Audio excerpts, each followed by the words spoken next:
پٹنہ کے گاندھی میدان کو بھی بھریں گے انشاءاللہ، اور ہم یہ ثابت کر دیں گے کہ ہم اس ملک کے باوقار شہری ہیں، ہم حقدار ہیں، ہمارے حق کو چھینا جائے گا تو ہماری آواز کو کوئی دبا نہیں سکتا ہے۔ اتنی طاقت، اتنی قوت مسلمانوں کے اندر ہے، مسلمان زندہ قوم ہے۔ جب بھی اس پر حالات آئے ہیں تو انہوں نے قرآن کی روشنی میں، حدیث کی روشنی میں اپنے قوت بازو سے مسئلے کو حل کیا ہے، اور آج بھی انشاءاللہ ہم اور آپ حل کریں گے۔ یہ پرانا قانون اتنا خطرناک ہے، اس قانون کی وجہ سے نہ تو ہماری مساجد باقی رہیں گی، نہ مدارس باقی رہیں گے، نہ خانقاہیں باقی رہیں گی، نہ قبرستان باقی رہیں گے۔ اے لوگوں، جب مساجد باقی نہیں رہے گی ہم عبادت کہاں کریں گے، نماز کہاں پڑھیں گے؟ مرنا تو ہر انسان کو ہے۔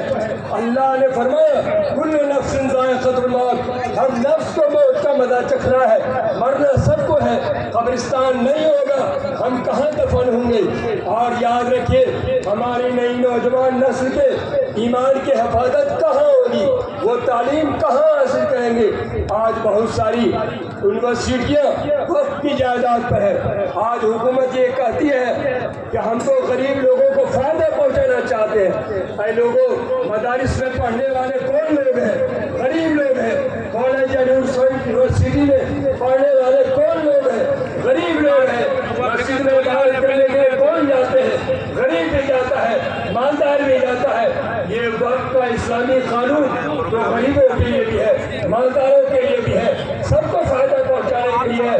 لہذا یہ حکومت جو یہ کہتی ہے تو اس کالا قانون کے ذریعے غریبوں کو فائدہ پہنچانا چاہتے ہیں، یہ قطعاً غلط ہے، کسی بھی صورت میں یہ صحیح نہیں ہے۔ اسی طریقے سے حکومت یہ بات کہتی ہے کہ ہم نے جو ایک کالا قانون لایا ہے یہ خواتین کو فائدہ پہنچانے کے لیے، مسلم خواتین کو فائدہ پہنچانا چاہتے ہیں۔ اے لوگوں ذرا غور کیجیے، ذرا سوچے تو صحیح، یہ احسان جعفری کی بیوی ذکیہ جعفری انصاف کے لیے در در کی ٹھوکریں کھا رہی ہے، بھیک مانگ رہی ہے، اسے کئی سال ہو گئے آج تک اسے انصاف نہیں ملا۔ حافظ جنید کی ماں انصاف کی گہار لگا رہی ہے، در در کی ٹھوکریں کھا رہی ہے، اسے انصاف نہیں ملا۔ تبریز انصاری کی ماں، اس کی بیوی، اس کے بچے انصاف کے لیے تڑپ رہے ہیں، اسے انصاف نہیں ملا۔ اے حکومت کے لوگوں، تم کان کھول کے سن لو کہ تم ہماری مسلم خواتین کو دھوکہ نہ دو۔ اگر تم مسلم خواتین کو فائدہ پہنچانا چاہتے ہو تو پہلے ذکیہ جعفری کو فائدہ پہنچاؤ، آصفہ کو فائدہ پہنچاؤ، ان کے رشتہ داروں کو فائدہ پہنچاؤ۔ اس لیے یہ دھوکہ میں نہ آئے مسلمان اور مسلم خواتین، یہ بل تو غریبوں کے فائدے کے لیے لایا گیا، پسماندہ لوگوں کے فائدے کے لیے لایا گیا۔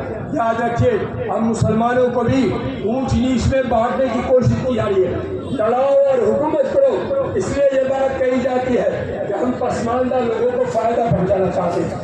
یہ فائدہ تو وقت خود بخود پہنچاتا ہے کہ جب آدمی مرتا ہے تو قبرستان میں غریب بھی دفن ہوتا ہے، مالدار بھی دفن ہوتا ہے۔ تو یہ وقت کا قانون تو اسلام نے اسی لیے لایا ہے تاکہ غریبوں کو بھی فائدہ پہنچے، مالداروں کو بھی بہت فائدہ پہنچے۔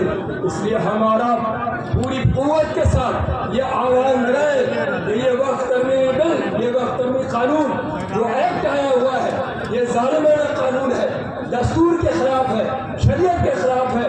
ہم کسی بھی قیمت پر اسے منظور نہیں کرتے ہیں، ہم ریجیکٹ کرتے ہیں اور حکومت سے مطالبہ کرتے ہیں کہ حکومت اس کالے قانون کو واپس لے۔ تو آئیے نعرہ لگائیے، اس کالے قانون کو واپس لو، واپس لو، ہمیں منظور نہیں ہے، منظور نہیں ہے۔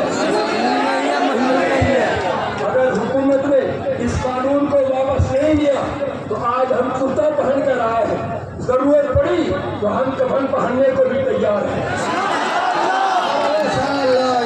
آج ہمارا دہلیز پہن کر کے آئے ہیں، ضرورت پڑی تو ہم اپنے ہاتھوں میں بیڑیاں پہننے کو بھی تیار ہیں، کل باندھنے کو بھی تیار ہیں۔ اس لیے جب تک حکومت اس قانون کو واپس نہیں لیتی ہے اس وقت تک ہماری یہ لڑائی، ہماری یہ تحریک قانون کے دائرے میں، دستور کے دائرے میں جاری رہے گی. ہم حکومت سے پھر مطالبہ کرتے ہیں کہ حکومت اس بل کو واپس لے.